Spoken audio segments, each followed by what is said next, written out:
everyone. Wait, look, there we go. Okay. Give me a couple seconds, Lori Trigger. I got it takes a second to jump in. Okay, you're ready to go. Great. Good morning, everyone. Welcome to Harris Hall. This is the Lane County Board of Commissioners meeting for Wednesday, June 14th.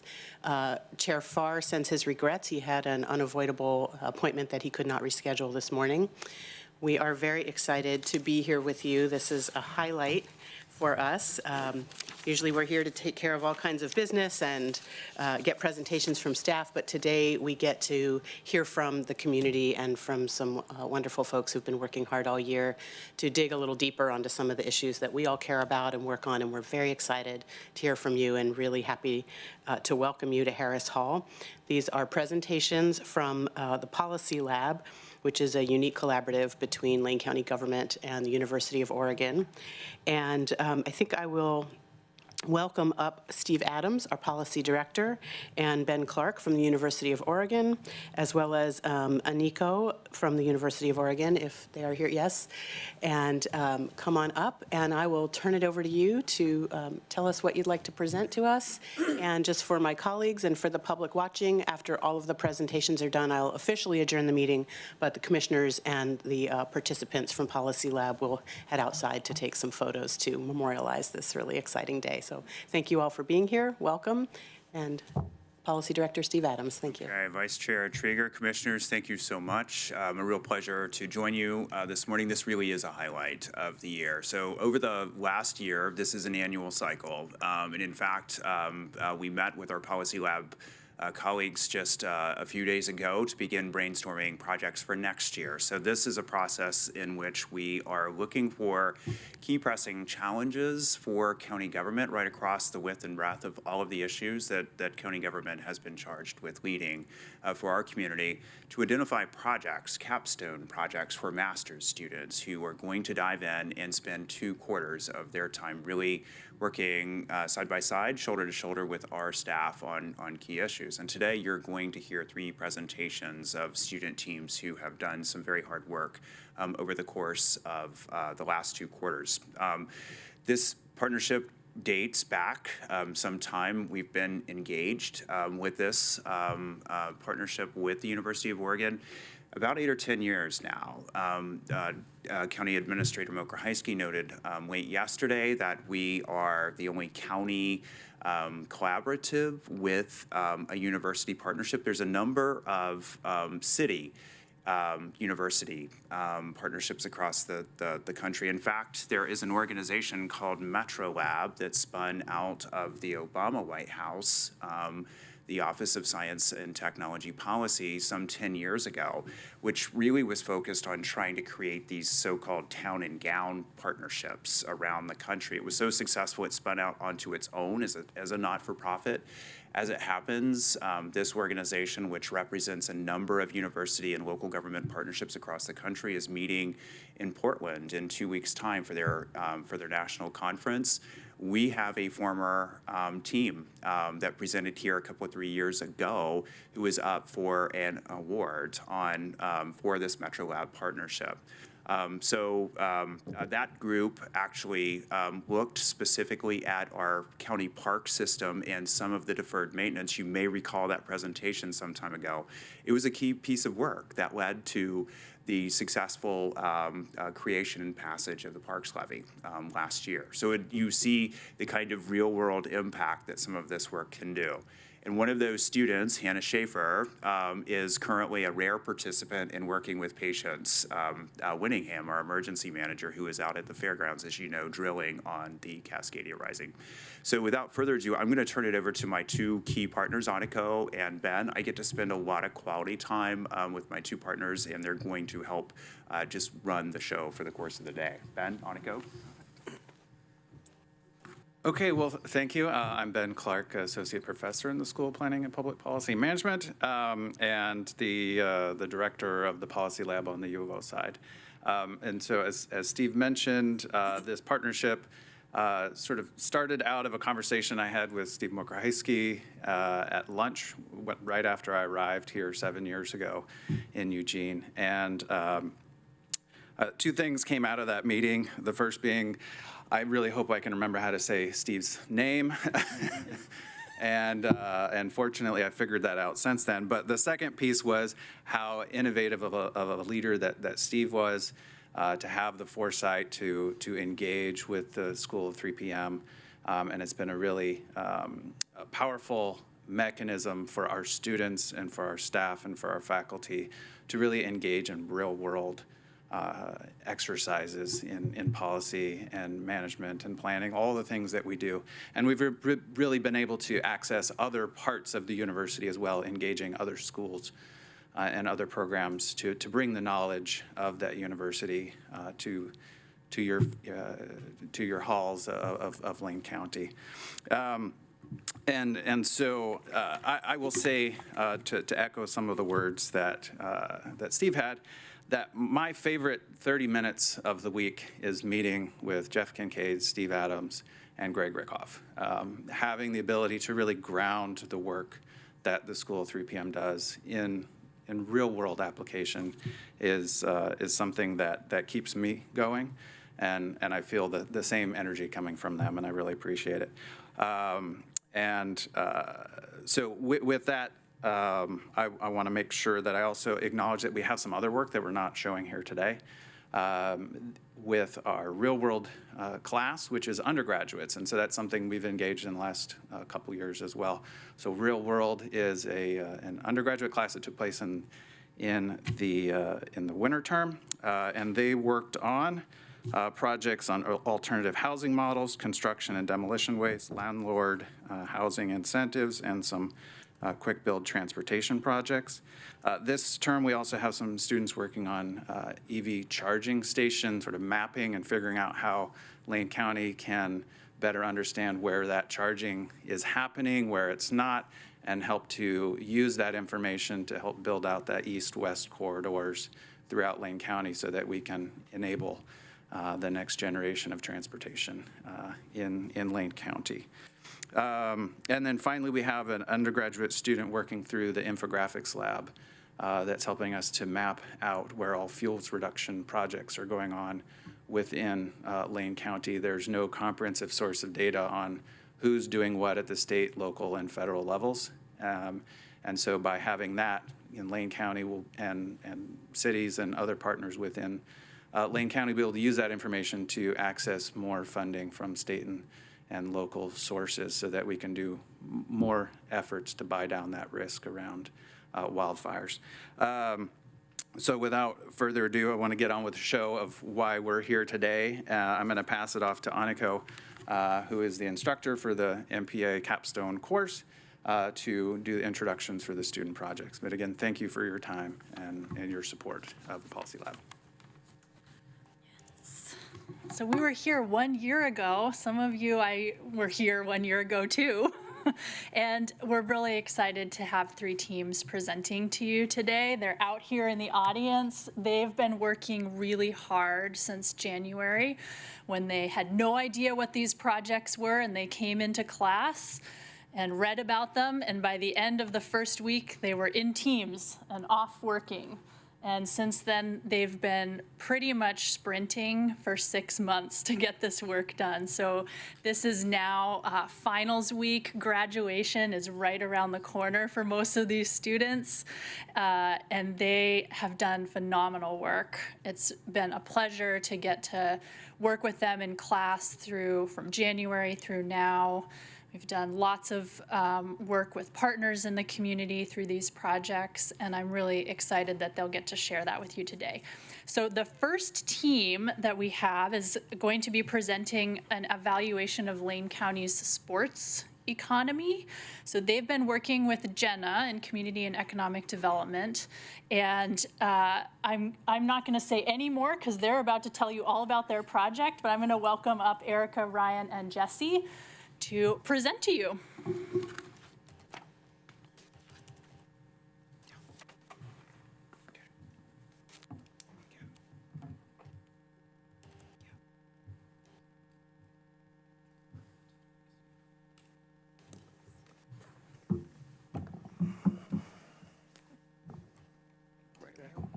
Hello. Hello, my name is Erica, and today with my teammates Ryan and Jesse, we'll be talking to you about our research in evaluating opportunities in Lane County sports economy. So we'll run through our process, much like some of my running for a marathon. First is the prep work. Jesse will go into a little background about our project goals and objectives. I'll get into our project approach, and then we'll get into getting off the finish line, or getting off the starting with the research going into the main players in the ecosystem. I'll cover that. And then Ryan will get into the inventory within the sports economy ecosystem here. Then Jesse will get into sports economy. And by then we'll build a better understanding of the whole ecosystem as a whole and be able to get to the finish line with our covering the research and findings and major implications from there. So a little bit of background about our project. Obviously, the partnership that you've heard about this morning between the county and IPRE. The goal of our project was to understand the sports economy and what organized sports were within the county, understanding that that might not mean the sports that folks in elementary school would be playing or even in high school, but things that they're playing outside of school and that would bring people into Lane County for baseball, basketball, are great, like organized sports traditional sports rather, that we think of, but also non-traditional sports like trail running and biking and other things like that that are really successful at bringing people to the county. So beyond that, we really wanted to identify opportunities to grow the region's economy by opening up to more of those and capitalizing on different assets in the community. And then also looking at how we can take advantage of opportunities for different things, both at the local level, but at the state level as well. So that was a little bit of a background of where we started and how we got here today. Cool. So our project approach, we conducted over 20 interviews with various stakeholders in the local sports economy and their equivalent across the state and country. And really we wanted to hear from them firsthand of what's working well, what areas for improvement, and thinking about partnerships there.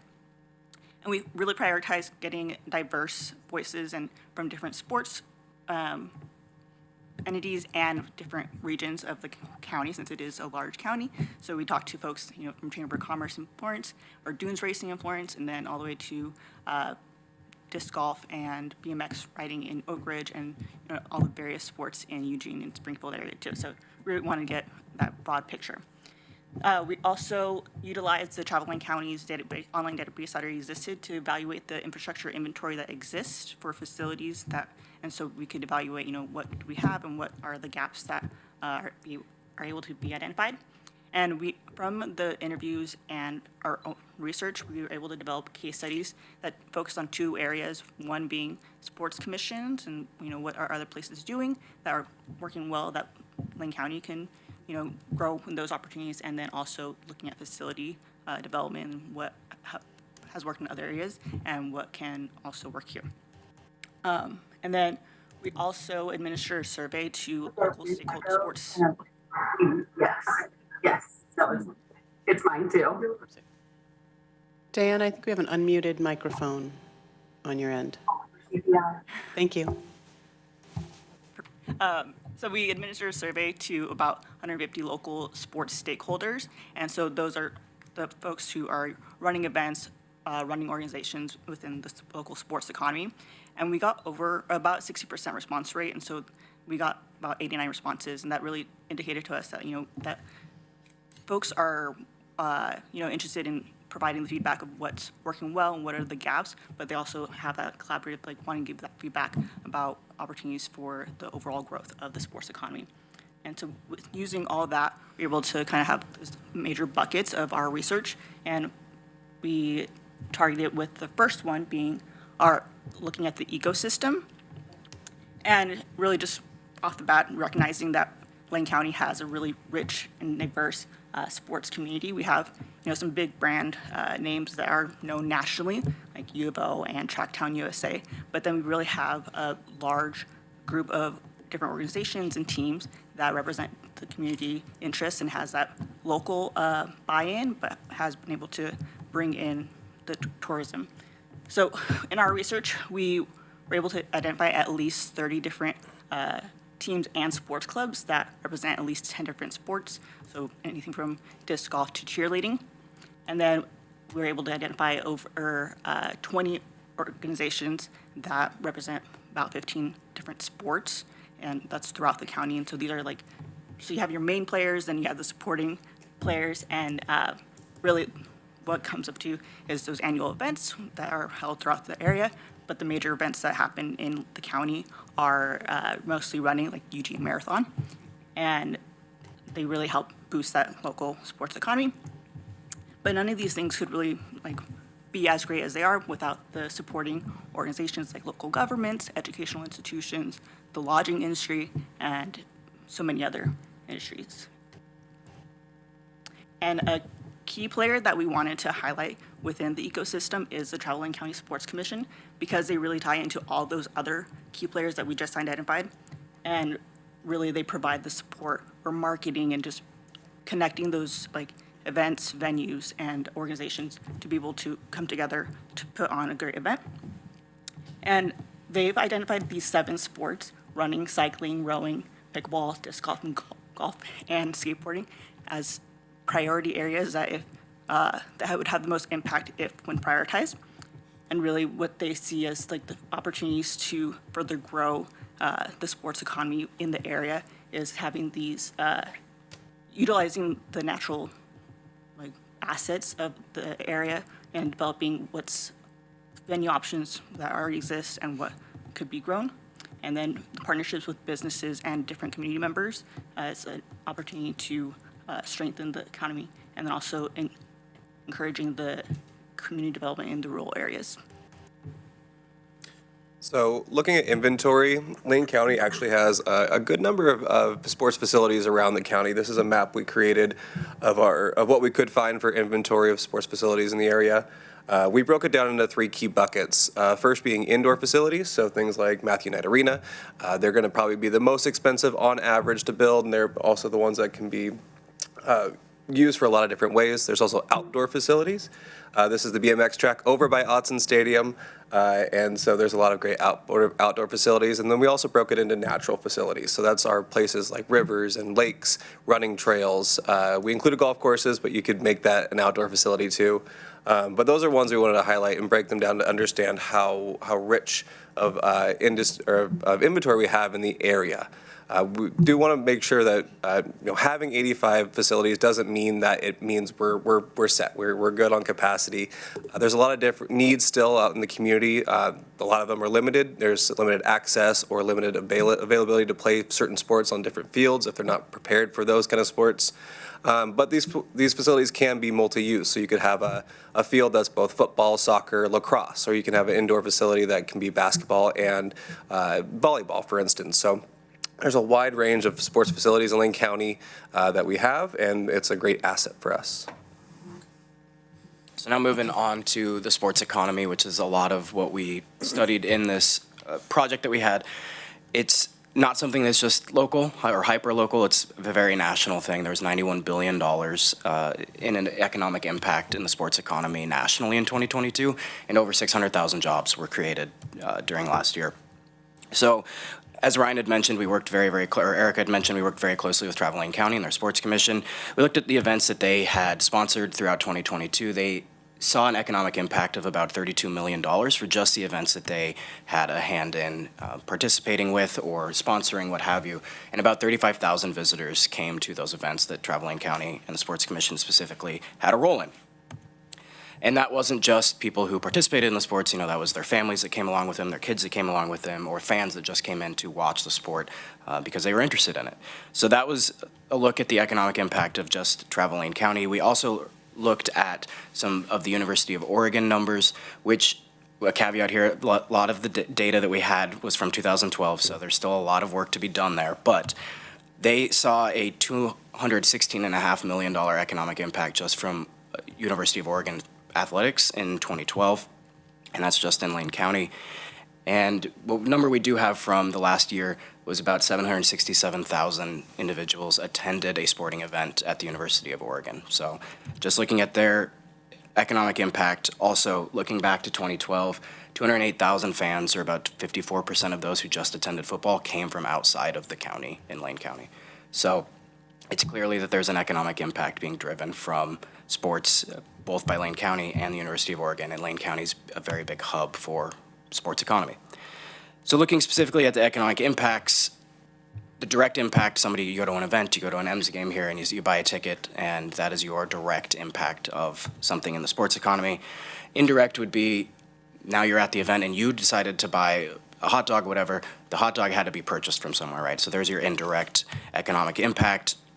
An induced impact would then be the employee who is selling you that hot dog is now going out and using the money that they made from the wage of selling that hot dog to you to go and spend money in the economy. And then obviously the total would be the combination of all of these combined. And lastly, wanted to talk about some numbers that we were able to delineate on what a person would spend or a party would spend on a trip here to Lane County.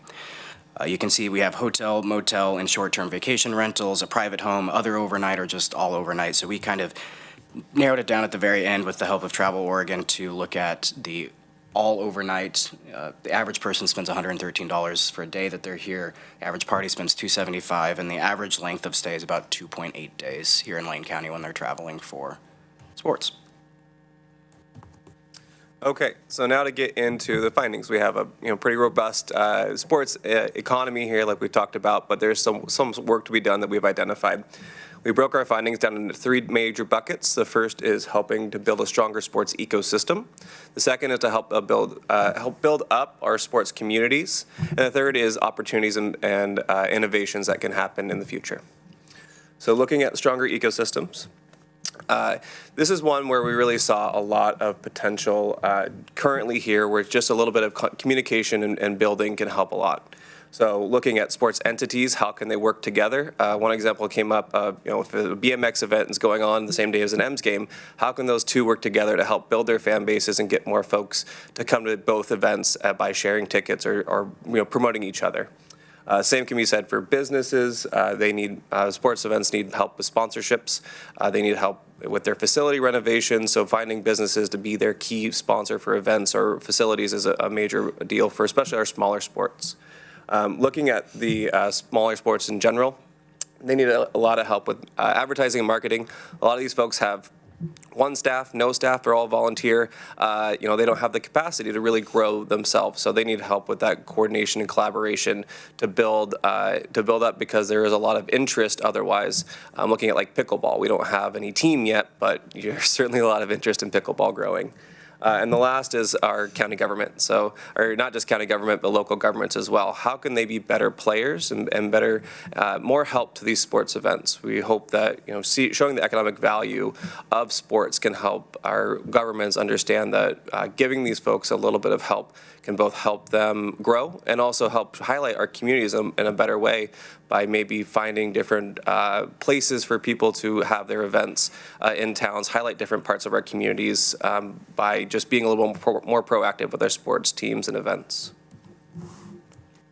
So building community in the sports economy from the county and from just the community at large, encouraging growth of new sports and new facilities, but also sustainability and ensuring that we take care of what we already have. That is one thing we saw throughout the surveys, was that, yes, we would like new things and new opportunities, but there's plenty here right now. There's always room for more, but we should do what we can to take care of them. Ensuring access to existing facilities in that same breath, going from renovations, maybe from a field that could be grass, that could turn into turf, that was only available for 6 months a year and now might be available for 12 months a year. Those are cheap, quick improvements that can be done to a facility that makes it more readily available. In that same vein, you can also build new things. Multi-use facilities have been something that we've studied across the country and seen that anything that opens up a facility to be utilized by more than one sport, basketball, volleyball, track, wrestling, cheerleading, gymnastics, anything that allows a facility to be used for more things obviously allows for more economic impact and just more of a community to be built around that facility. Additionally, throughout the surveys, we saw a lot of comments about hotel space. If we are able to build facilities or renovate facilities that allow what we call the shoulder season, the not a peak season, to be have folks come to town to play sports, these hotels will potentially want to open up more space so that we'll have cheaper rooms and more availability, which is something that was mentioned throughout our findings. And then additionally, just being a friend, as Ryan mentioned, and a partner to promoters who are organizing these sporting events and making sure that they have the resources and the access that they need to continue doing what they do and be successful at what they're doing into the future. So the last one is kind of the fun growth and innovation of what could happen. So one of the big ones is we found that there is nationally a growing interest in women's sports, but locally we don't have a lot of major sports teams. One of the newest ones that just came about was the Lane United women's soccer team, but otherwise there's a pretty big gap in the amount of teams, but we see nationally a lot of interest and a lot of participation in women's sports as well, so that's a gap that could be filled. We don't really have any recommendations about which sport. As we said, it's a pretty wide sports world out there, but there is gaps that exist for half of our community. The next one is capturing those unique and growing sports, pickleball being one of them, obviously, that a lot of folks have now started hearing about, but there's many others, and we don't know what the next ones are. But we have seen that when folks do take the opportunity, that those communities can become those hubs of new sports. There still is not any kind of national place for these sports yet, so why couldn't Lane County be one of those for our growing sports, attract regional events or national events, and be the first on the West Coast to start really highlighting those, because there is opportunity that is not currently taken as opposed to other sports like football, basketball, those traditional sports. Already also growing our already successful events. One of the examples that we came up with is the Eugene Marathon. They're not looking to be the next Boston Marathon, but there certainly is a lot of interest. They have folks participating from all 50 states as well as internationally.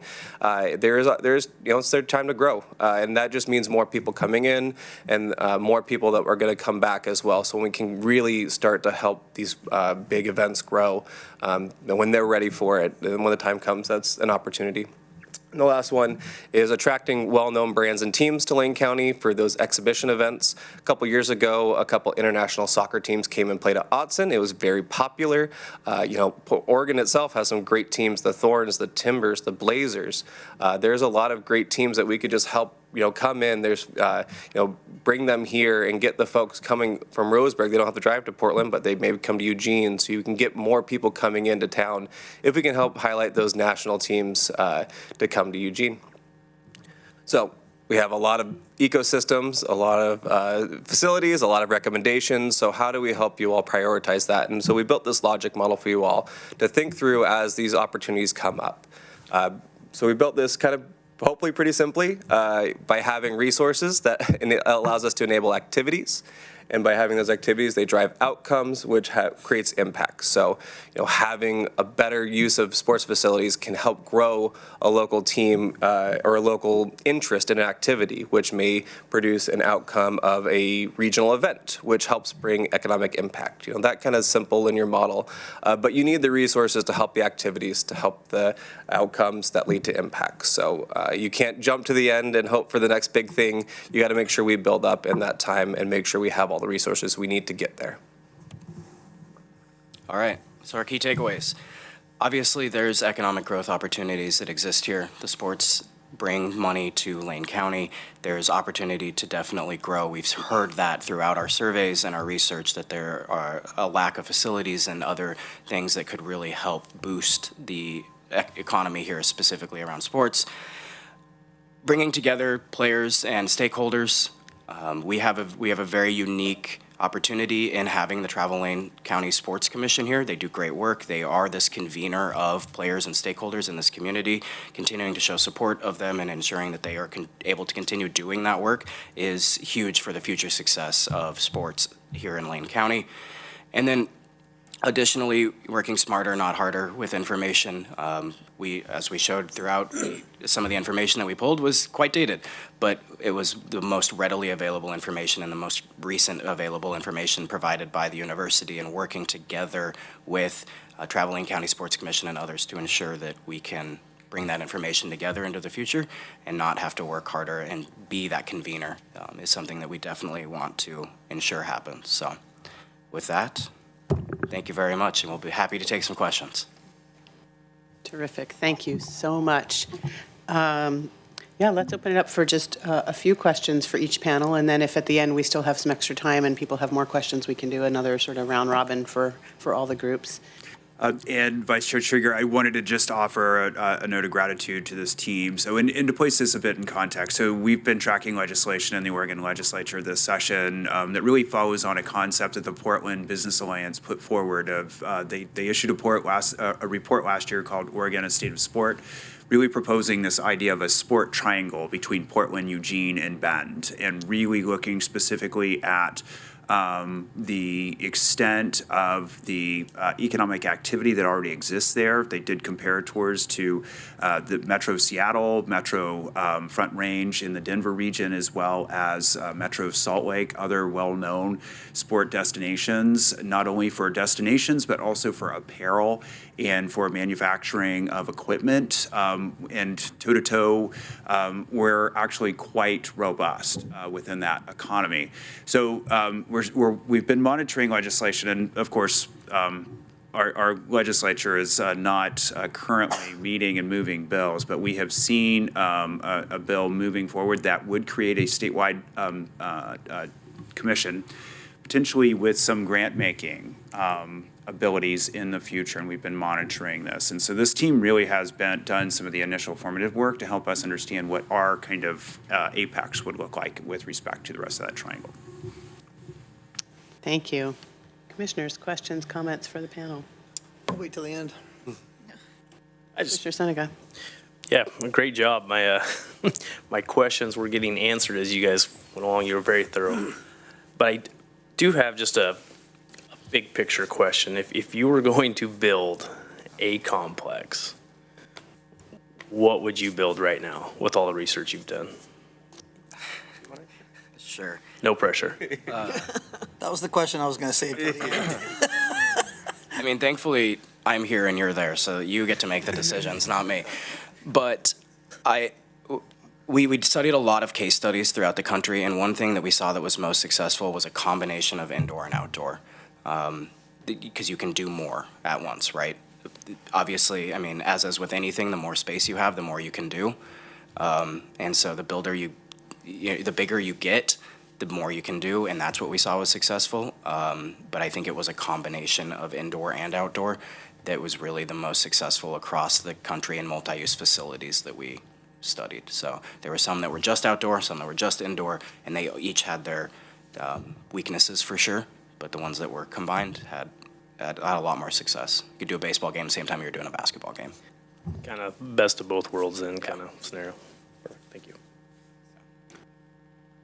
Commissioner Laval? Thank you, Chair. Yeah, so I just want to clear on that. So that was like one big major arena that could be both indoors and outdoors simultaneously. Or are you talking about two separate facilities in the same location? They were at the same location. It was, you had 40 acres or whatever of outdoor space, and then 140,000 square feet of indoor space at the same facility or same area, I guess. So that's kind of what we saw. And a lot of those were, for whatever reason, focused on the East Coast. But that's where there was a hub of, it seemed to be indoor and outdoor at the same plot of land. Awesome. Okay, Commissioner Buck. Thank you, Chair. Thank you for this. This gives us a lot of context because, we have some of these things on our minds and some decisions in our future. And I'm very supportive of the industry. There's clearly a lot of potential that we're leaving on the table in Lane County that we should be paying more attention to. And I want to welcome back my intern, Ryan Kanofsky. Thank you for coming back and sharing what you've been doing. In this regard, you had the map of where they were all located, and it's easy to see that most of these facilities are in the metro area, given that that's where the density is at. But it does require that people from rural areas actually travel into the city in order to participate. And we know that just isn't always practical.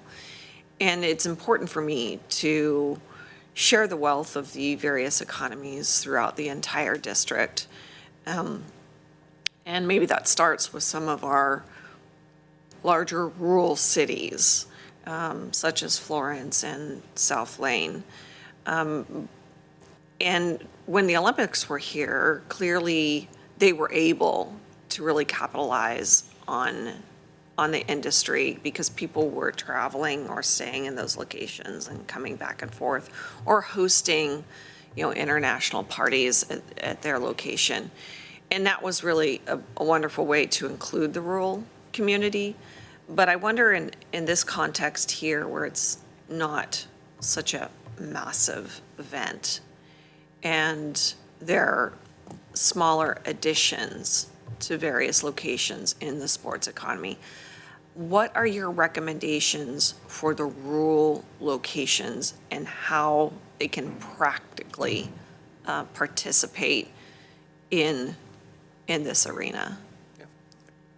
That was an excellent question and an important point for Lane County because it's not just Eugene, right? And that's what a lot of folks kind of gravitate towards. Something we saw that kind of building off of, what would you build question is, the small things that can be done to help these rural communities. If there's an active, we know Oak Ridge is active in the mountain biking community. What small investments can we do to help them get to that next level to host those big events? It starts by building that table, building, the space to have those conversations and figuring out what they need just to get there. A lot of them know like, oh man, if we just had, this turf field or this better gravel path that cost not that much, they could maybe put in a bid for a host of a big event. So I think it's making sure that they're at the table in the conversations, the economic development and the governments of those areas, as well as the interested players, and that they're included in the conversations. When we talk to the Traveling County Sports Commission, that's a goal of theirs and an objective is to bring in all the communities, not just Eugene Springfield, because there are folks that need a little help or they can learn from others who are in, host a bigger event of, who's a good sponsor to have. So I think there's, if there is the statewide sports commission that can come about to do grant making, I don't think they're going to have hundreds of $1 millions to put down at any given town, but they may have $5,000, $10,000 grants. Thinking about fields in Cottage Grove, for instance, helping them become more turf baseball fields.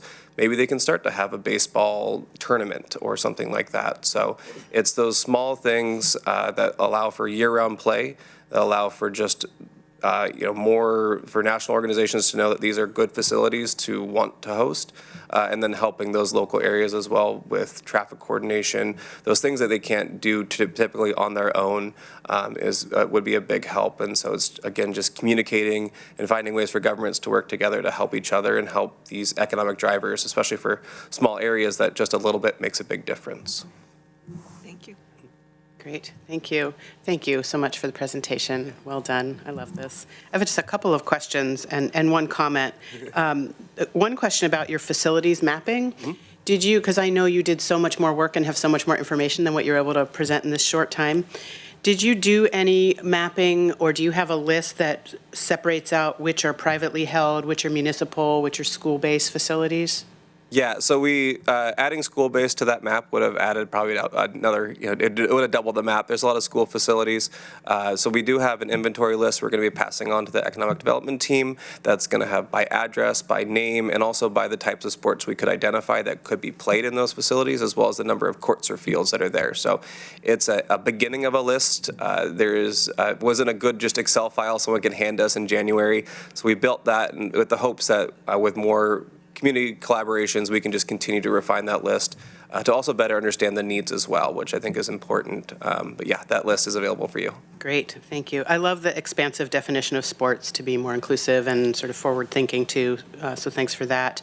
A comment that then leads into my final question, which is, I also really appreciate you bringing up that sort of ripple effect. Like when the pro soccer teams came here for a tournament, they trained in various high school gyms. And that had the impact. My grandsons, who are Churchill students, were in the training room and saw these professional soccer that they knew, and they were geeking out on that because they're soccer players. And it just generated that much more excitement about events like that. So I think those sort of intangible things are worth mentioning. And so that leads me to my last question, which is we're sort of focusing on the facilities that the performance of sport happens in, but we're talking about this concept of a sports triangle from an economic development perspective. And that's where I would see a lot of opportunity, particularly for outlying and rural areas, is the manufacture of sporting equipment, the housing of those 2.8 nights of folks who do come into the community for sporting events, all those other benefits that go with thinking about a sports economy rather than just a focus on where the sport's performed. So do you have some research and data about the opportunities and potential locations and industries that could be expanded and grow outside of the performance of the sport, but for that whole sort of sector? Have you done any of that work? We weren't able to do that much research. There's clearly a lot of other businesses in town as well that we weren't able to contact. It's a pretty giant world, and so we had to kind of just pick and choose where we wanted to focus. But absolutely, there are opportunities there, and I think there's, especially thinking about travel and lodging, it's not just about having enough space there as well. It's about, say if the marathon's here, how does the city of Oak Ridge maybe or Fort Lawrence talk to the marathon and build, a package, right, for folks to say, hey, come out here. So there's ways that just those business partnerships could happen, especially for lodging, that can help ease the burden, especially off of Eugene area and those big, massive events. And as far as the manufacturing goes, we didn't get much into that, but there is certainly opportunity. We didn't find a lot when we did preliminary research. Great. Next year. Thank you so very much. Really appreciate it. Yeah, thank you. Great. So, yeah.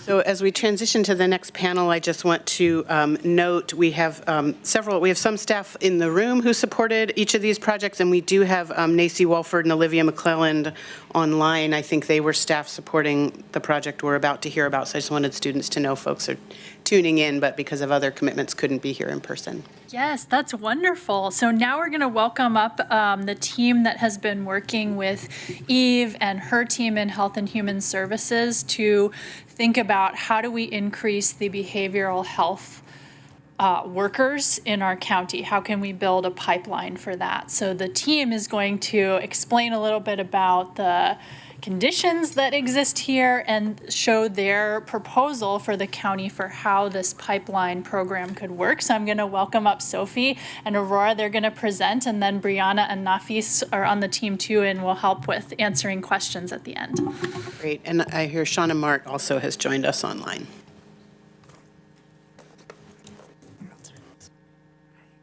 Right, good morning, everyone. My name is Sophie, and I'm joined by my teammate Aurora, and today we will be presenting on the qualified mental health professional workforce pipeline models that we have been developing.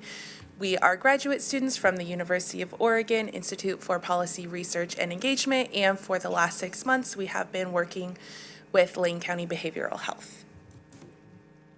So our agenda for today, I'm going to start us off by giving you all an introduction to our project. I'll then pass it over to Aurora, who is going to present on our data and findings, and then also present on the models that we have developed. And then our teammates, Brianna and Nafis, will join us and we can all answer your questions. All right, so I'm going to start with some background information just so we're all on the same page moving forward throughout our presentation. So we're looking at the behavioral health workforce, which consists of professionals who work with patients who are experiencing mental and behavioral health needs.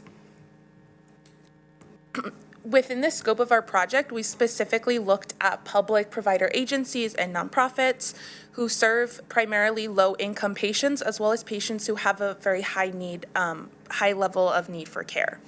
Additionally, these organizations rely on Medicaid for reimbursements, as well as fundraising and grants to operate. Again, we are looking within the behavioral health workforce, specifically at the classification of qualified mental health professionals.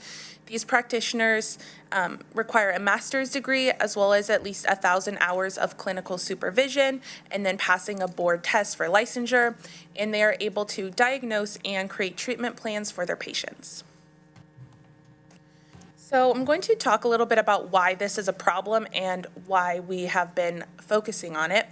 So in Oregon, we found that nearly 2 in 5 adults suffer from anxiety or depression, and that's not taking into account other mental illness or mental health needs. Additionally, Oregon consistently ranks as one of the states with the highest prevalence of mental illness. In my picture up there, those states in the dark blue are states that experience the highest level of mental illness and mental health needs. And additionally, Oregon consistently ranks as one of the states with the lowest access to mental health care. Looking within Oregon, Lane County ranks about 18th out of our 36 counties when it comes to health outcomes, including those mental and behavioral health outcomes. And what this all comes down to is that the current behavioral health workforce in Lane County is not able to meet the needs of our community. So I'm going to pivot a little bit now to talk more about our project and the work that we have done so far. So Lane County Behavioral Health kind of initiated this project with 3 barriers to the behavioral health workforce. The first being the recruitment, the second being the retention, and the third being the capacity for supervision within the behavioral health workforce. So throughout our project, we've kind of kept those 3 barriers in mind as we conducted our research and as we developed our models. So throughout our project, we kind of had 3 main stages that we worked on. The first being our literature review, the second being our stakeholder engagement, and the third being the development of our models. So starting with our literature review, we started conducting research to get grounded in the issue and start thinking high level about potential solutions. And part of this included looking at case studies from other states. We specifically looked at Colorado, Washington, and California, which are all states that have made investments in their behavioral health workforce in recent years. And we looked at some of the initiatives that they had taken, such as pre-licensure stipends, increases in loan repayment awards, and sign-up bonuses, and we're able to kind of look at those initiatives and see what they were doing and implement that into our models and recommendations. Next, we held a stakeholder workshop in March. We had about 25 stakeholders come from universities, from public behavioral health agencies, nonprofits, advocacy groups, and a few who had financial interests in our project. And we had 3 main goals of this workshop that we held with them. The first goal was to identify the top barriers to the recruitment and retention of the behavioral health workforce in Lane County. The second was to get information from them on the current staff capacity and openings in their organizations.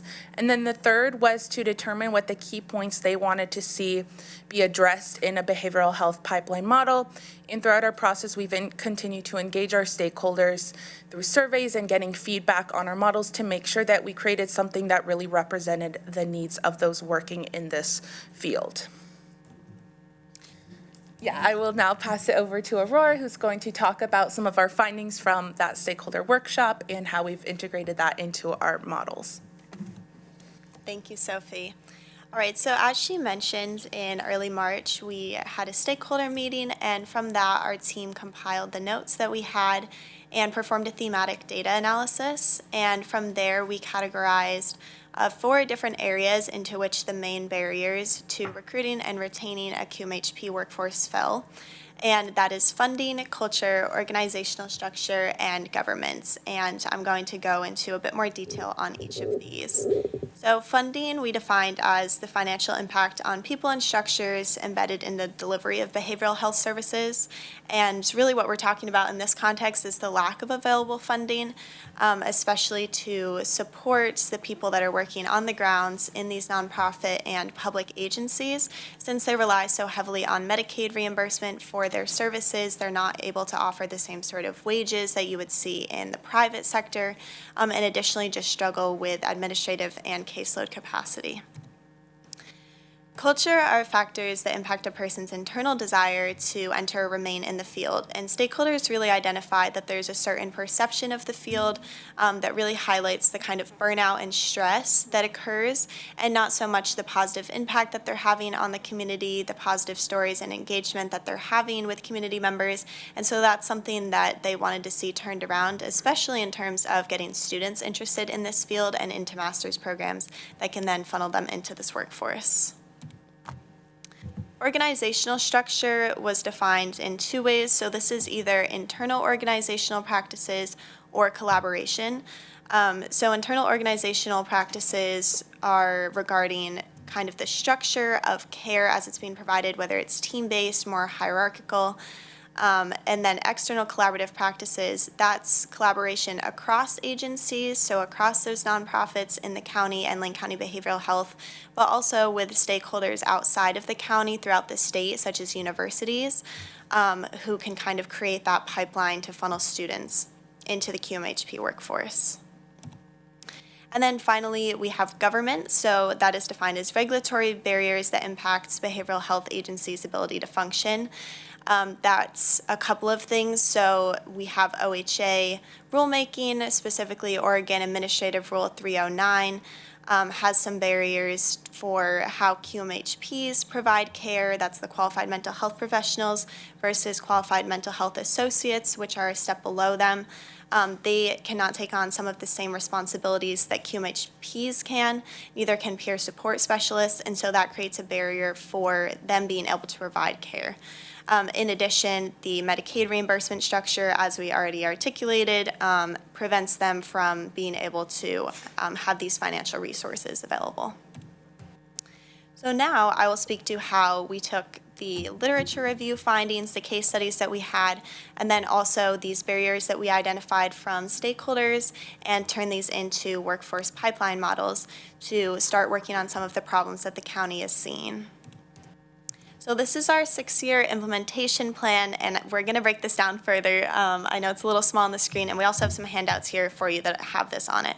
But just so you can kind of see how it's structured, it's 3 models, and they all build off of one another. And so the first we recommend to occur in 2023 to 2025, the second 2025 to 27, and the third 2027 to 29. And as you'll see across the top here, we're really focusing on barriers at each level. So students entering a graduate program, there's certain barriers there towards getting them interested, students who are in that program to keeping them there, keeping them supported, and then as they're entering the field and remaining in the field. And so we're really trying to address all of these pieces along the way. And one thing that I really want to highlight here is that we organize this so that each of the recommendations will build off of one another. So everything that's implemented in level 1, we recommend to continue to be implemented in level 2, and those level 2 ones will build off of that. And we also organized it so that the most financially feasible options are for the first years, so that the county is able to do some work to hopefully find some more financial resources that can help implement these models. And so I will get into those now. So this is our first level model. So this is biennium 2023 to 25. And the total cost for Lane County Behavioral Health, we estimate to be about $500,000 over these 2 years. I'll also make a note, all of these calculations are for future value in the year that we anticipate them being implemented.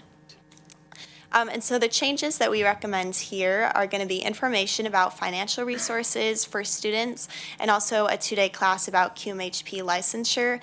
So the stakeholders had really elevated that students did not really have a clear understanding of how the licensure process worked and what that would look like after they graduated. And so that was a barrier for them both getting into the field and even being interested in it because they didn't have this clear path delineated. And then in addition, we recommend yearly career fairs and quarterly career panels and supervisor provision for incoming students. This is to start building relationships between those academic institutions and the public provider agencies in the county. And so we recommend that Lane County Behavioral Health hire a person specifically to provide supervision for incoming students into the workforce so they can work towards licensure. And that's really an incentive also for students from outside of the county to come and work in our county. And in addition to that, we recommend hiring a policy analyst at Lane County Behavioral Health. So they're really going to provide some of that technical and administrative assistance to get that workload off of the QMHPs who have large caseloads already. And in addition, they can provide support to the county lobbyist to start lobbying for some of these changes at the state level that will make it easier to implement some of our recommendations here later on down the road.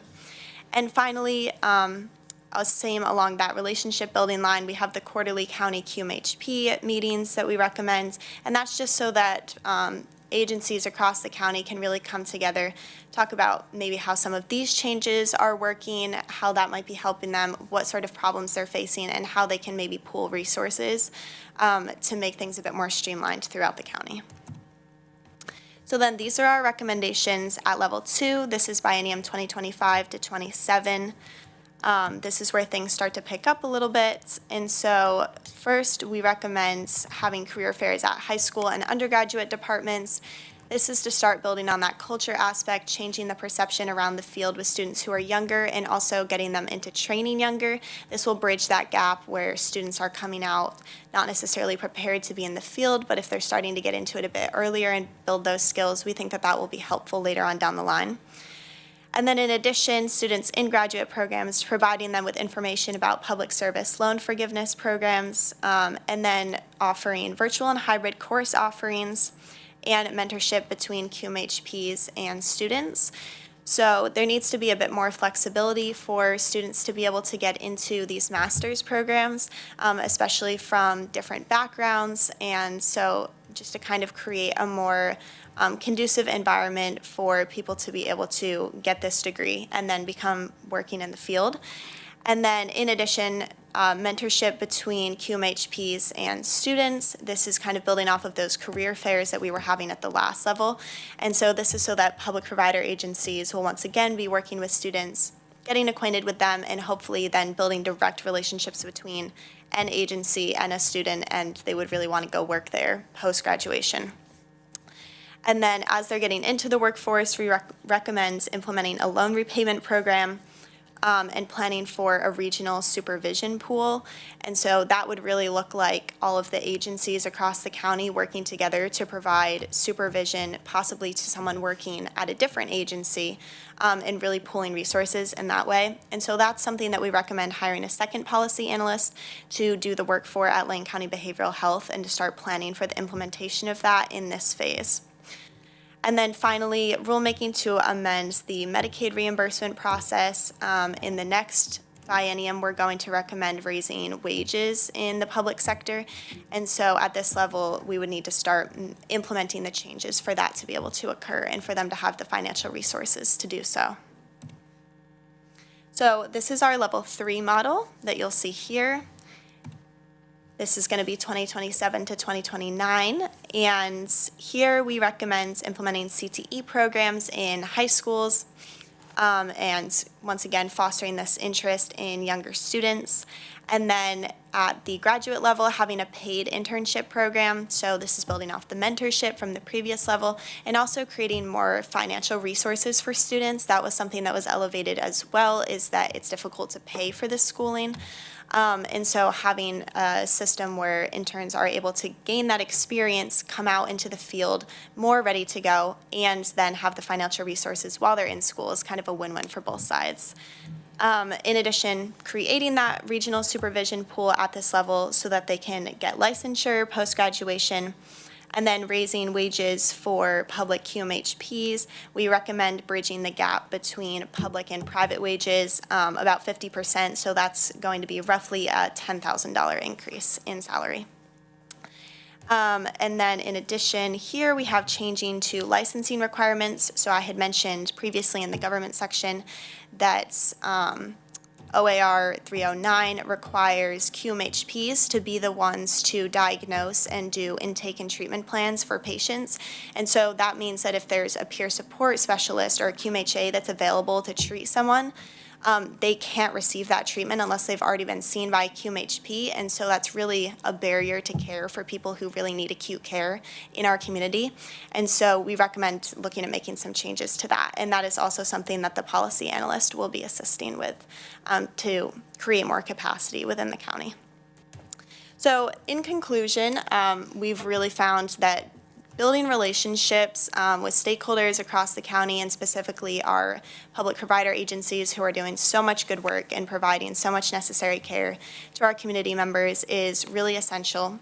And then just building capacity in Lane County Behavioral Health so that they are able to support the rest of the county in taking those steps. Thank you, and we will take questions now. Great, thank you so much. Right, to your other two panelists, welcome. Questions from the board? And this is Brianna Nafis. I'll start it out. Great, Commissioner Buck, thank you. There's clearly a lot packed in here that are at various levels of government, so it's not all something that we have the jurisdiction to really accomplish. Some of it is clearly state-level policy change that needs to occur. And it's nice to see it condensed into this format, because I think pieces of this have been talked about and understood in different conversations and within the industry, but kind of lining it out is really important. I do have a question, though, regarding the financial portion that was at the bottom, specifically knowing that some of this work needs to be done at various levels of government. How did you come to the conclusion of the cost estimates for Lane County behavioral health specifically? So the costs for Lane County Behavioral Health are going to be those positions that we recommended them hiring, so for the supervision and the policy analysis. And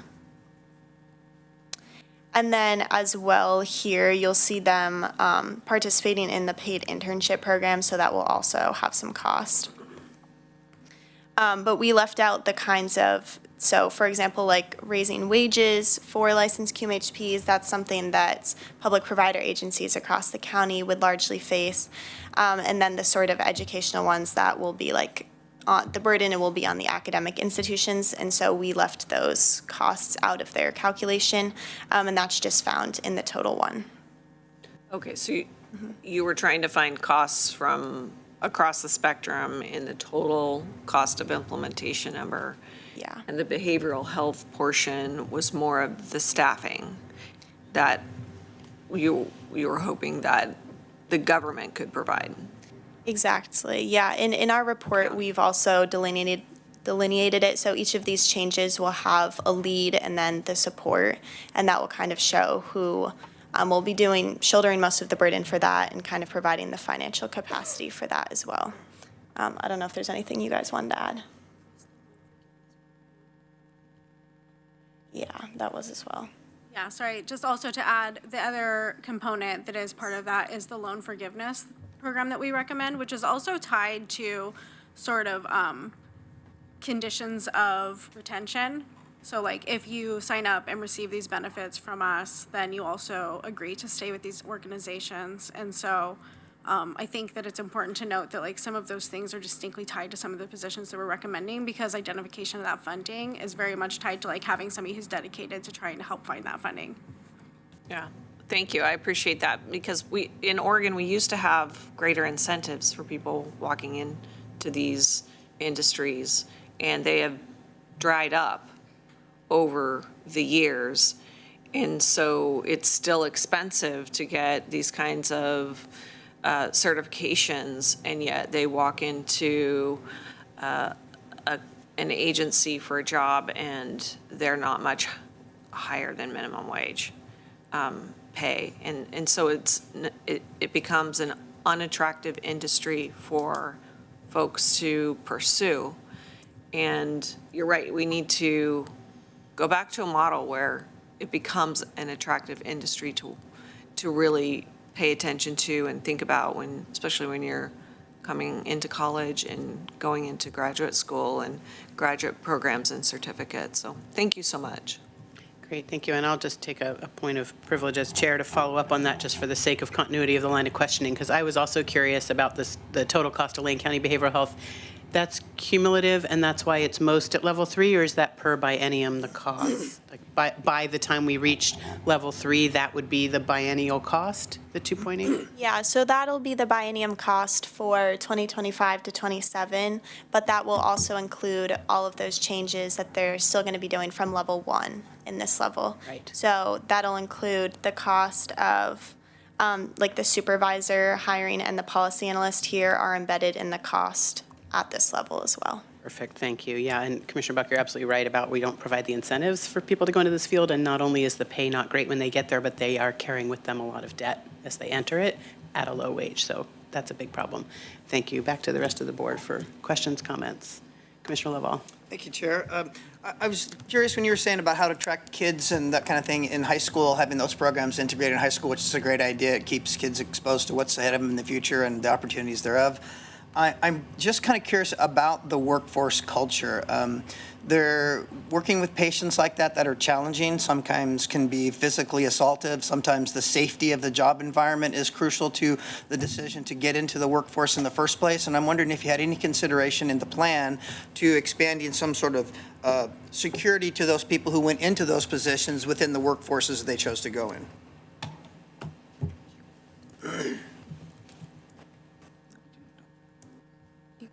Okay. So in terms of the CTE programs and everything, so this is something that we would also recommend that the policy analysts at Lane County Behavioral Health look into more. It was outside of the scope of our work to really create a detailed plan for that.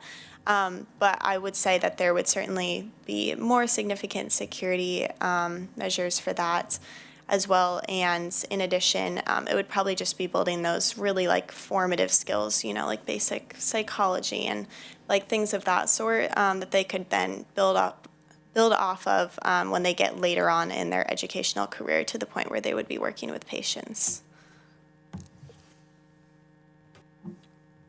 Great, thank you.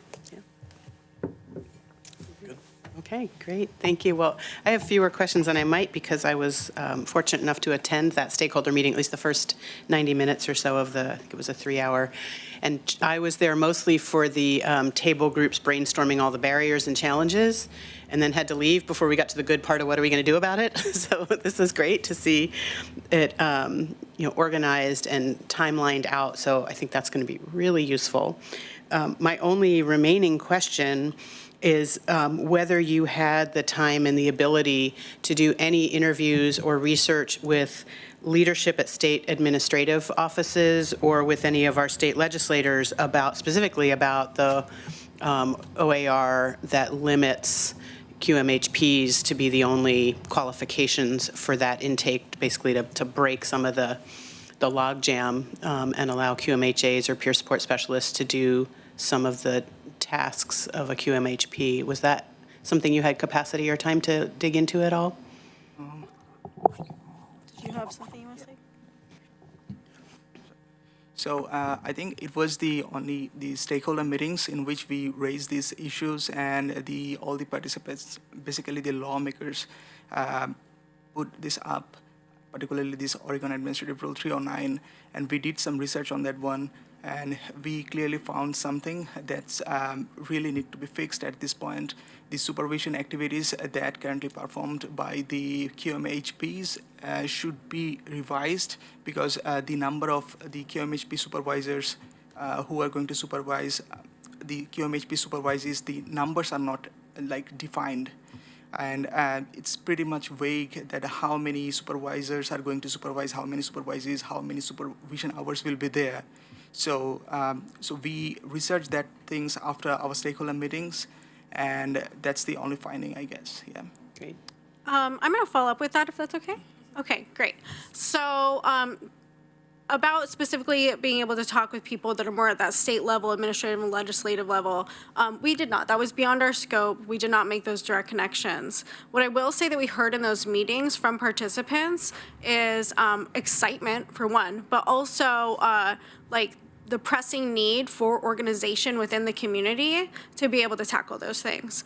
That really directly aligns with some of those recommendations that we made about this consortium, right? This behavioral health quarterly meetings to build that community so that there's a concerted and collaborative effort to start talking to these state level people. That is also distinctly tied to some of those policy analyst positions that we're recommending, because a role of that position is to actually provide technical assistance within the county and sort of help that facilitate the formation and operationalization, I'm sorry, I'm not going to get it, of that group.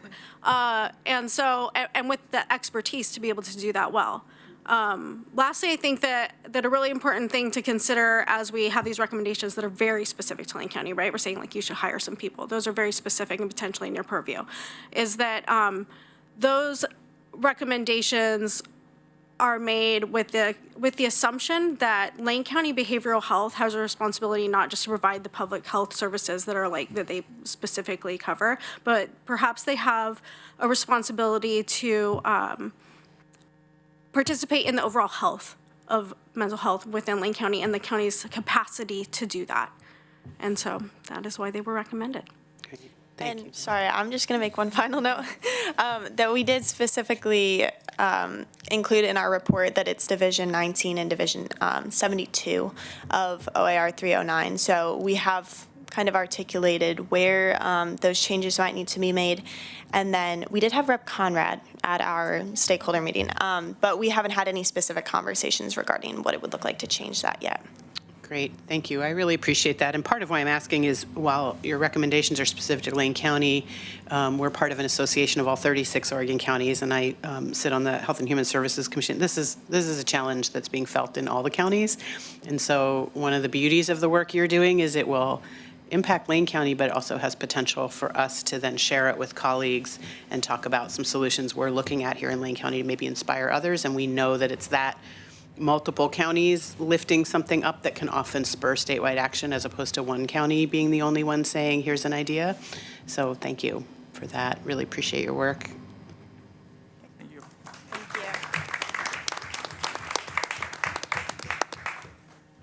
All right, we've come to our last team, and they had the most complicated job of any team because they were dealing with tax issues. So I'd like to invite the tax team up. We have an internal name that we use, but we were instructed not to use it for this meeting. You can come ask us about it afterwards. Now you know we will. So this group has been working with Mary, the county assessor, and Tara in the assessor's office to really think about foregone revenue from the lack of assessors in the assessor's office. So this team did a deep dive into predicting how much revenue might be foregone because we're not assessing properties regularly, and then how much additional FTE that might be able to support in the assessor's office. So I'm going to turn it over to Nick and William and Will and Jacob to tell you more about this. Excuse us 1 second, please, as we get this set up. Are you telling us this is the team that's going to finally answer the which comes first, the chicken or the egg? There we go. To generate more revenue, to hire the people who generate more revenue? Is that what you're going to tell us? Page, there we go. All right. Okay. Good morning, Lane County Commissioners. Good morning, Lane County staff and members of the public joining us for our presentations this morning. We are the Lane County Assessment and Taxation Staffing Study Team. Specifically, my colleague stage right is Nick Thompson, Will Fitzsimmons, and Jacob Thode. My name is William Sullivan, and we appreciate your time this morning. So before we dive too much deeper, if we could head to the next slide, we want to give folks a roadmap of where we're headed this morning. I'd like to share a little bit about our project purpose and what specifically we're looking at. Also, a little bit of background information that commissioners are probably familiar with, but are really relevant to our study here, so we'll mention those. Talk a little bit about our methodology and the limitations to the way we approach the project, as well as what we found in the data, potential solutions the county might consider, and we'll end with some areas for further study. So our project purpose is threefold. Firstly, we're looking at a question of the frequency of property appraisals. And here, we're specifically wondering if more staff in the assessor's office, specifically appraisers, could lead to more frequent appraisals and uncover value that would make those positions revenue neutral. So what this is not about, we're not talking about tax rates, and we're not talking about specific properties. within the county. But we're looking at the staffing levels overall in the assessor's office to see if there might be areas for increases in efficiency. So we're also hoping to identify gaps and inefficiencies as currently happening in Lane County, and some best practices and lessons learned from other county assessors' offices who are dealing with similar issues across the state. So what does this look like on the ground? Here is an image of what a structure that was permitted as a garage. This is from Curry County. This is not from Lane County. But this is what the records showed down in Curry County. And this is what that property actually looked like, which is certainly much different, certainly habitable, and clearly there were a lot of improvements that were not recorded on the roll. So I want to talk a little bit here. These are all likely things that the commissioners are familiar with, but we should mention the two tax measures in Oregon's property tax history that have kind of led us to where we are. First is Measure 5, and Measure 5 was approved in 1990 and has led to a large reduction in property tax revenue of on average $10 million per county.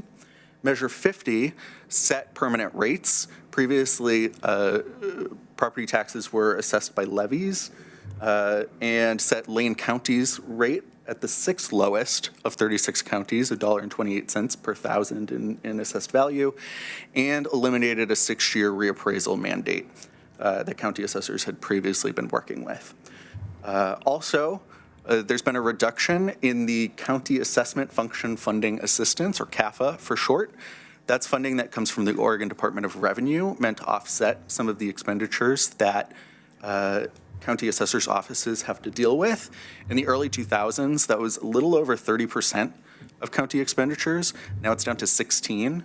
In 2023, that'll cover about 11% of the Lane County Assessor's Office expenditures. So it's decreased over time. And then, of course, the county has seen decreased revenue from timber taxes as well. So to answer some of these questions, we had 3 methods we'd mention here. First is our background research, looking into some work that's already been done on the issue across the state, as well as expert interviews. We spoke with 4 current county assessors, 1 former county assessor, as well as Lane County's current assessor and appraisal manager, who have offered guidance and wisdom throughout. And then we've also dug into some data. Our sample was about 509 properties here in Eugene. We narrowed that down by using several criteria we'll mention here. First is these houses had a permit. They had applied for a permit in the past 5 years. They were not re-inspected in 2021 or 2022, so it's been a little bit since they have been inspected. And most importantly, we'll get to this in further detail in a second, they sold for 20 to 24% more or less than their real market value. The logic being that there's likely some improvements or other changes to the property that have changed its value. And so you can see in the image on the right, you can see in green all of the properties in Lane County, in yellow all of the properties here in Eugene, and then our sample is just those 509 there in the bottom right, that little red house. So getting back to that 20 to 24% here, this graph is from a property in North Eugene, and the way, what triggers a reappraisal currently in the county is if a house sells for 25% above or below its real market value, with the logic, of course, being that there's been some significant changes in the property than what they would expect it to sell for.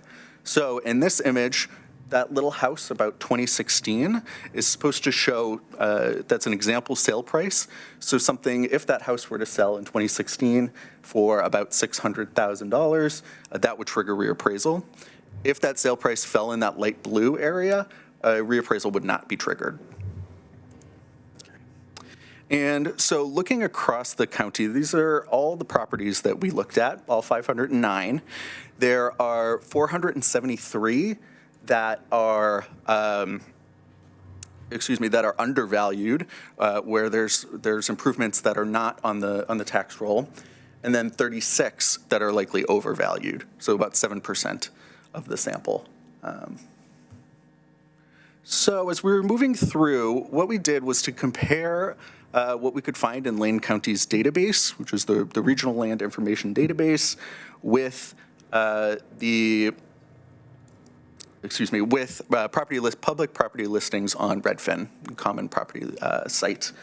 And so we were looking for certain improvements to note, and here are some examples on this slide here. Those include things like an addition of a shed might be about $10,000 in resale value that a homeowner would get for adding a shed, or an HVAC conversion, adding a new heat pump would be about $19,000, for example. And so we did that for all 509 properties. We didn't just look outside, we also looked at the interior of these homes. And so here you can see a very nice kitchen, likely improved. And so things we were looking for here are things like a built-in refrigerator, new countertops, new flooring, energy-efficient ranges, vented hoods above the stove, new islands, and new faucets. Features like that. That might show one thing in the Lane County's database and another thing in Redfin. Okay, and then we will transition to me. Good morning, Commissioners. I'd like to speak to you briefly about the current state of assessment and taxation in Lane County, and there are three main takeaways that we would like you to have before continuing. The first is that expenditures are growing and reappraisals are less frequent. Assessment and taxation faces geographic challenges traveling outside of Eugene, and finally FTE shortages, and I'll speak to each of these in more detail in a moment.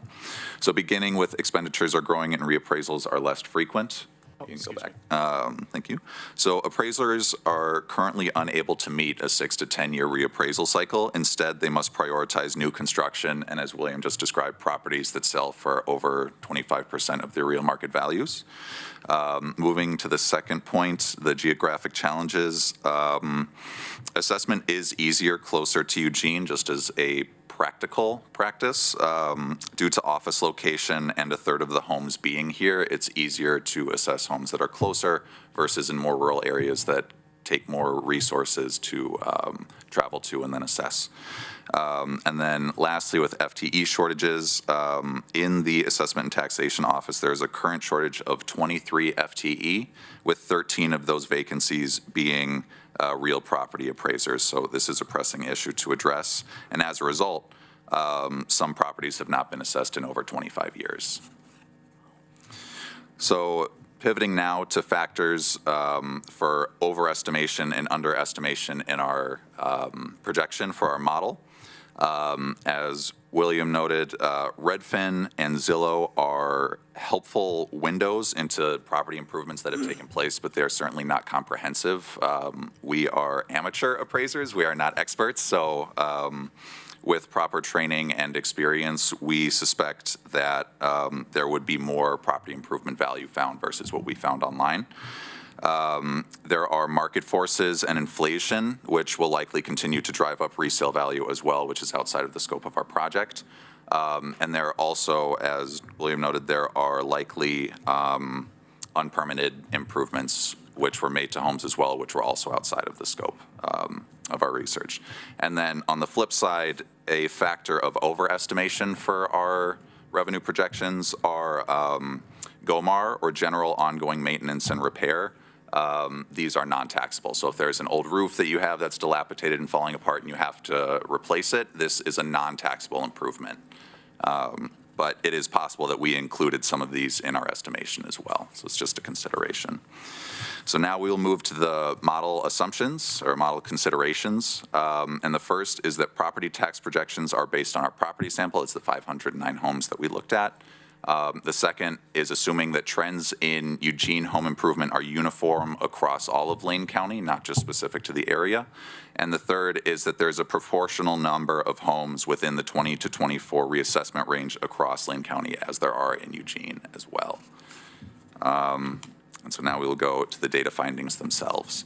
These are our property tax projections, findings for permit types, and then tax revenue by last year of inspection. So looking at the tax revenue projections ourselves, we found that within Eugene's urban growth boundary, we estimated about $227,000 in foregone tax revenue. We used a 19% tax rate to estimate this number. Outside of the Eugene urban growth boundary, we estimated $177,000 in foregone tax revenue.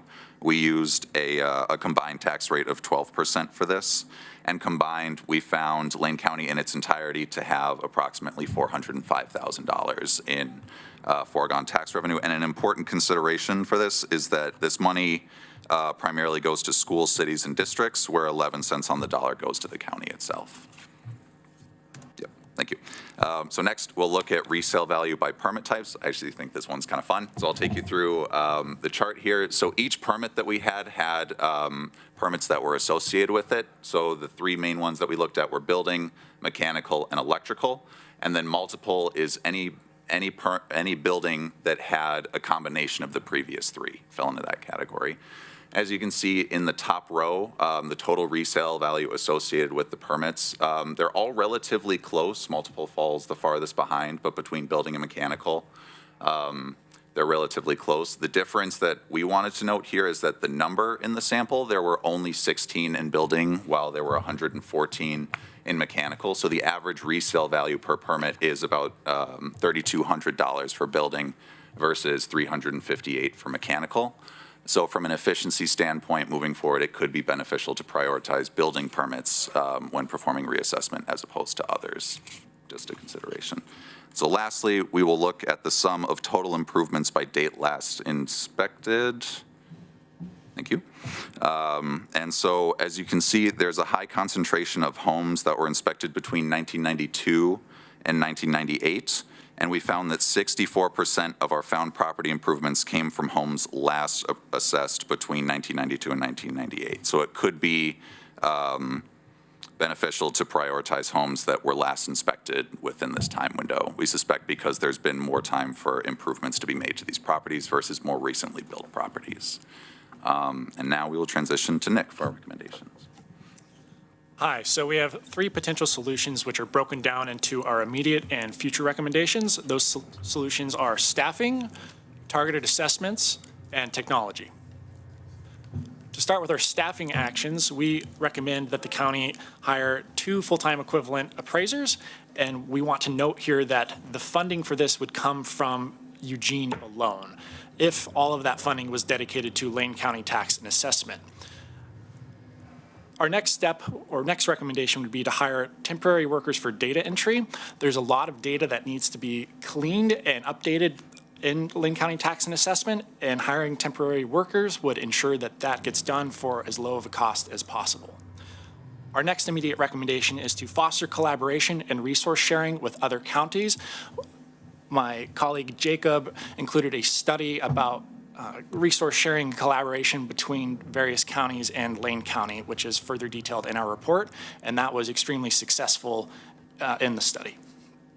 For our future recommendations, we recommend that the county increase its staff past the 2 FTE that we recommended in our short-term recommendations. That will ensure more appraisals and more equity for Lane County. Moving to our targeted assessments, this dives into what our findings were that Will discussed, which is setting the threshold to 20% of real market value, which would lower that from 25 to 20. We recommend targeting high-density areas throughout Lane County, specifically starting with Eugene and then moving on from there. We recommend prioritizing building and mechanical permits, as Will discussed earlier, as well as prioritizing properties not inspected since 1997. Our recommendations for technology include integrating permit data. When we began this study, originally we were going to look at all of Lane County. However, we were limited in our scope to Eugene because of the available data information, or permit data availability that we found. And we also recommend integrating mobile technology and digital platforms such as iPads in order to do assessments out in the field accurately, timely, and efficiently. Our future recommendations involve creating a new modern software tool in partnership with Lane Council of Governments in order to increase efficiencies and update some things that are in the current software. Now, moving on to our areas for further study, these were topics that we saw throughout our study and report, but were unable to explore further. And the first one is the impact of House Bill 2088, which proposes a 3% of district levies going to the county to offset some of the costs of Lane County tax and assessment, doing appraisals for those special districts. The next is equity. Although we didn't touch on it in this presentation, equity is addressed in our report. And increasing equity, there's equity to be increased in property tax assessment, because if more people are paying their fair share of taxes, then everyone's up to date, everyone's up to date and able to, everyone's up to date and are paying their fair share of taxes along with their neighbor. The next is affecting state level change. We recommend advocating for changes to measures 5 and 50, although unlikely, that is really the core problem to the lack of funding in Lane County. The next is creating a property appraiser talent pipeline. We ourselves looked into possibly getting a position at Lane County Tax and Assessment and what that would look like. And it seems that if there was a pipeline designed for students or other individuals to get into this process, that would increase the number of available appraisers.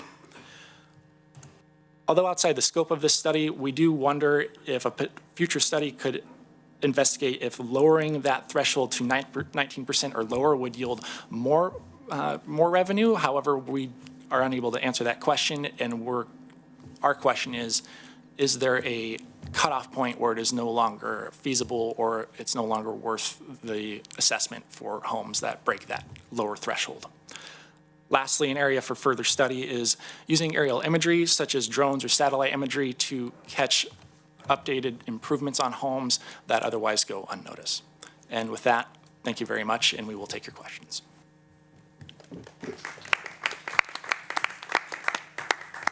Thank you very much. Appreciate it. To the board. I can start again. It looks like Commissioner Lovell, was that you guys have so much information, I just have to grind it through my head a little bit before I ask a dumb question and look like an idiot up here. So I'm trying to look more intelligent as I answer, and I just bagged it right there. So there you go. Hey, thanks for all your work. This is obviously a really important issue to me as a developer, and I know it's an important issue to our tax assessor, Mary, who walked in the door, and I'm like, oh, gee, I wonder why she's here, and now I know.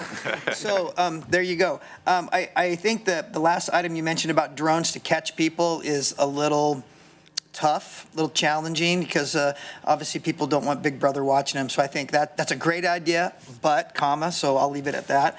The other thing I was thinking, you said that on your data, and I kind of crunched some numbers on my own, and basically 92% of our properties are under appraised based on your data. Is that about correct? Yes, Commissioner. In our sample, there were about 93%. Yeah, that's kind of what I in figured. Eugene. So if we take that sample as an extrapolative overall, I mean, we could argumentatively say that 85% of our properties in Lane County are under assessed or under appraised. And if we had a better accurate number of that, obviously my 92-year-old grandmother would be paying more on her house for taxes, but we would have the revenue needed to actually run what the state keeps shorting us on in our taxation and assessment office, right?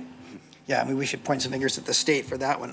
The last question I wanted to ask you, too, is an economic development sort of angle, and I don't know if that was part of your scope, but, as a person who's involved in commercial redevelopment and that sort of thing within the metro area, my concern as a developer, one, is now you have the incredible cost of money and labor and all those things added to this formula of trying to find more revenue. But is there somewhere in your scope to where typically when we get done with a building, say our taxes are $2,000 a year on an old building we bought, and we come in and rehab it and remodel it and make it a mixed-use place, and boom, the next year we're paying $13,000 or $15,000 in taxes. Is there a way that to spur economic development, you guys had looked at maybe incrementally bringing that up to speed rather than just a hammer at the January deadline? I think one thing to note is that a lot of the properties you saw come from that 92, that were in our study, at least come from that 92 to 98 timeframe. And so I think a big point isn't necessarily finding kind of incremental changes, if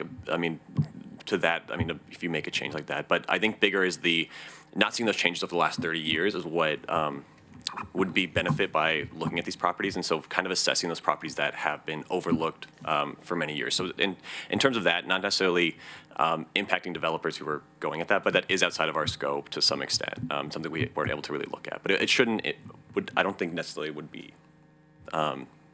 not a huge impact to say like a property would instantly go from paying this much to this much. It's rather that these properties have underpaid likely for the last 30 years and have not seen these changes that they may have made like say 20 years ago, and we just haven't seen that because we haven't been able to assess it.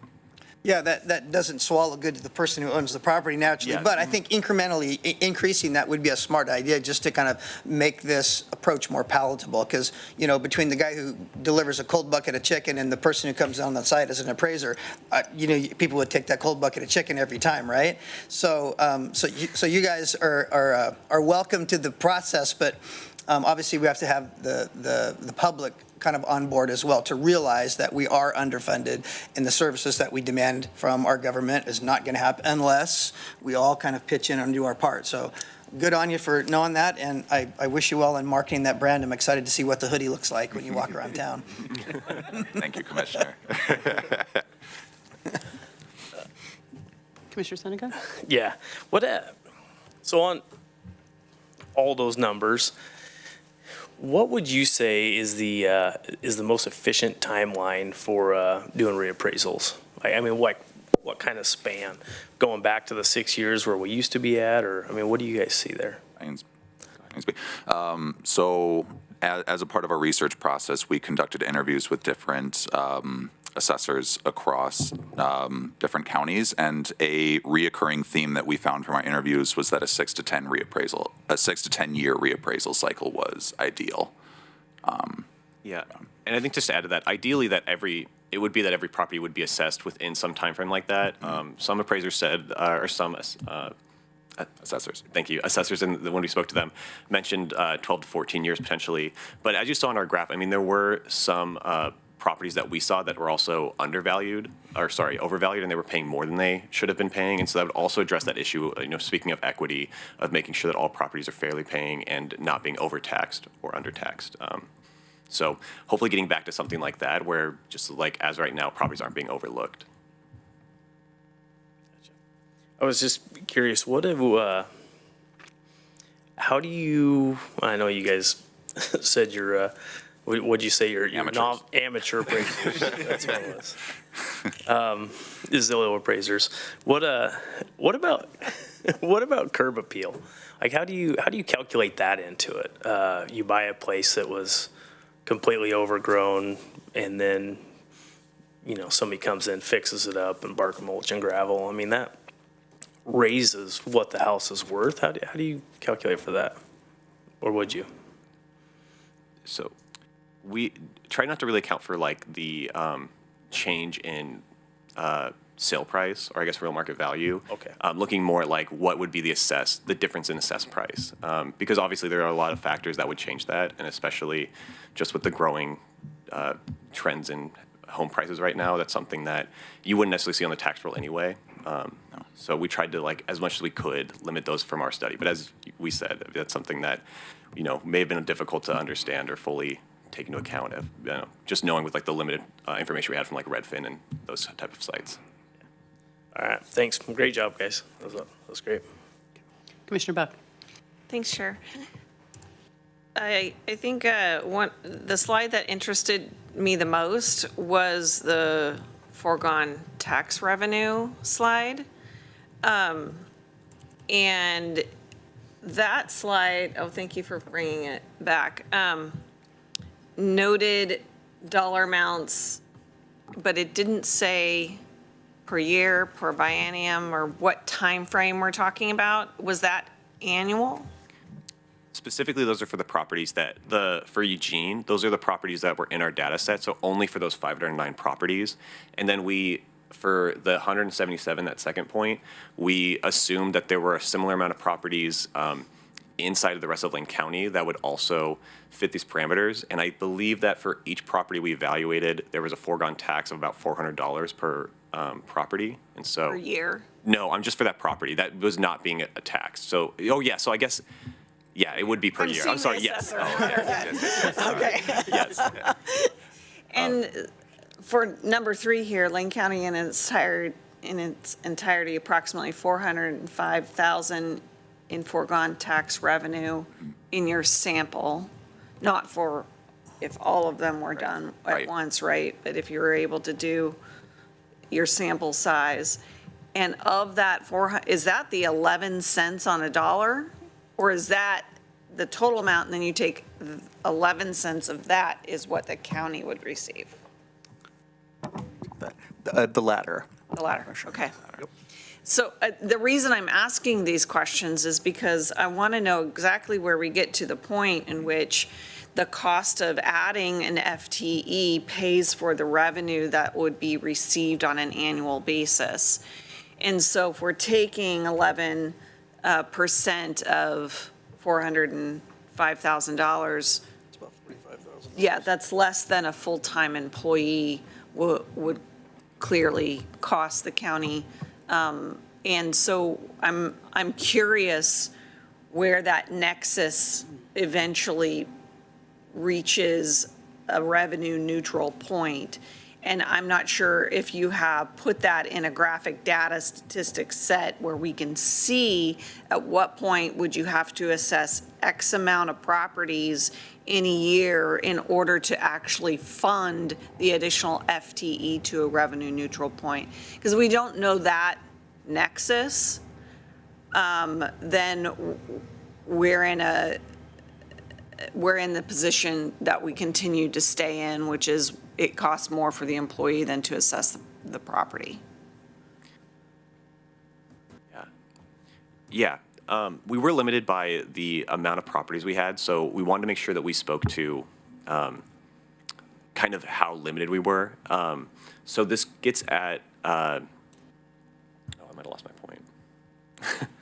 Excuse me. This may be a phase 2. It's tough. Well, yeah, we tried to say that we should, with the findings we found, we believe this is a fairly conservative number, something that likely would find more value if a real appraiser were doing this work and if they were doing more properties.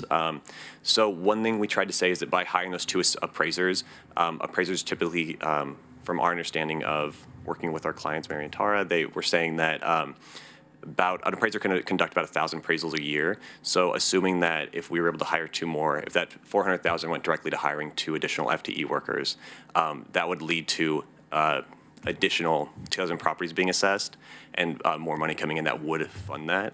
2,000 properties? 2,000 more properties So per. each assessor can do 1,000 properties? Yeah, exactly. And your sample was 509? 500, yeah. So we believe there is money there for that, and this is a conservative number that would show that there'd be more value, but we obviously don't have enough data to kind of show where that nexus is. That's why I'm doing the math in my mind. So if we're able to double the 45,000, and that was enough to pay for a full-time employee, we may be at that revenue neutral location. And I see we have 4 potential new assessors that we could hire and train. Thank you for that. Amateur. Thank you, Commissioner Buck. Yeah, that was exactly where I was going, was that 405, the $1.38 per 1,000 times the number of properties, or where's our 11% and so on. So thank you. That was exactly what I was trying to figure out. And then the cumulative impact. Thank you for also looking at, the CAFR fund, and if all the things could break our way, putting aside measures 5 and 50, because that's the voters and that's a whole other kettle of fish, as I say, but the cumulative impact, if everything else that you recommended were to break our way, what that would look like. My guess is, as Commissioner Buck said, there's a phase 2 to this, and that this is this is why this project, this policy lab is so great.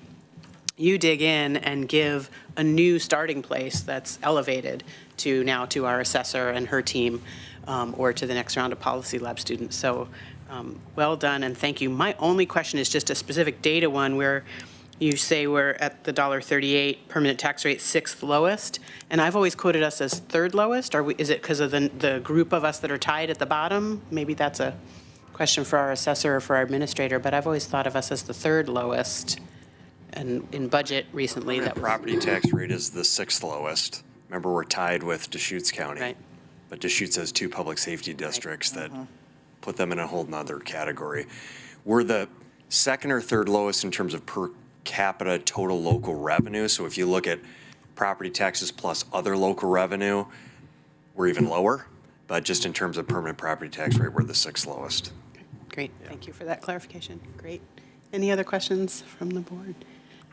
Thank you. Well, I'm sorry, Chair. Commissioner Lovell. I'm just kind of vacillating in my mind. When we're talking about, if I understood you correctly, we're talking about maybe an average of $400 more per household would bring everything up to status quo. Is that kind of what I'm hearing?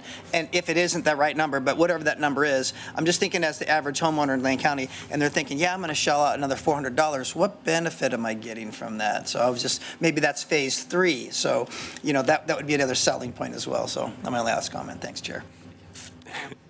And again, I think as we've been, I'm sure we will be talking about this more in the years to come.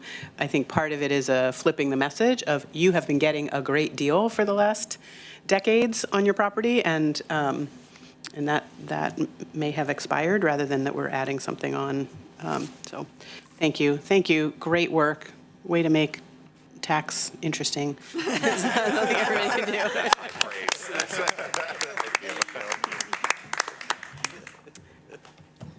Are there any concluding remarks from Mr. Adams or our U of O guests? So, Vice Chair Trieger and Commissioners, thanks so much for the opportunity to bring these 3 projects forward for you. This has been an enormous amount of fun. I want to recognize our executives who leaned in and really engaged, and including for each of these 3 teams, including our assessor on this last one. The core of the advocacy for House Bill 2088, as we talked about, which is in revenue and that our own Representative Nathanson has advanced. It has begun a conversation, so this is the 3% holdback in allocation because of all of the taxing districts for whom our tax assessor is collecting revenue for. So the question then becomes, why are we at the county level bearing most of the costs associated with that and no other is, all the other recipients aren't? So I think this is really excellent work, and I think this helps the advocacy. So I think Representative Nathanson knew that bill wasn't going to go this time, but she's begun the conversation, which is exactly what needed to happen, and this, I think, adds to that. So this, in other work, continues to move county government forward. We're incredibly fortunate to have an R1 institution in our backyard. We have an incredible world-class research university that are training students. We have the opportunity to work directly with the faculty here. We would be absolutely insane not to take full advantage of the partnership that's here. Working with students is one of the most enjoyable parts of really kind of taking on the Policy Lab collaboration and partnership with Dr. Clark and the team. I myself once did a capstone project for a Master's of Public Administration. It was a little while ago, but nonetheless, it was a very rewarding experience. So seeing these students come forward, it gives me great hope. We have incredible talent that's being trained here, and under Dr. Clark's leadership, we're seeing 3PM really looking at training folks for local and state government here in Oregon. So this is really a rewarding activity. I'm grateful to all of you for your time this morning and our partners. Thank you. So with that concludes the business of the Board of Commissioners for today. We have no meeting next week. I will wish everyone a happy and also a somber Juneteenth. It is a holiday next Monday, and that's why we're in recess next Tuesday, and it's an important holiday to note and learn about the history and why we celebrate. Our next regular meeting is Tuesday, June 27th. So I will just close the meeting by reminding, when you get up and go, we're going to meet outside for some photos. And with that, I want to thank you all so much for your work, for your commitment to the subjects that you took on, for partnering with Lane County, and to congratulate you and wish you all the very best in whatever's next for you. Thank you. We're adjourned.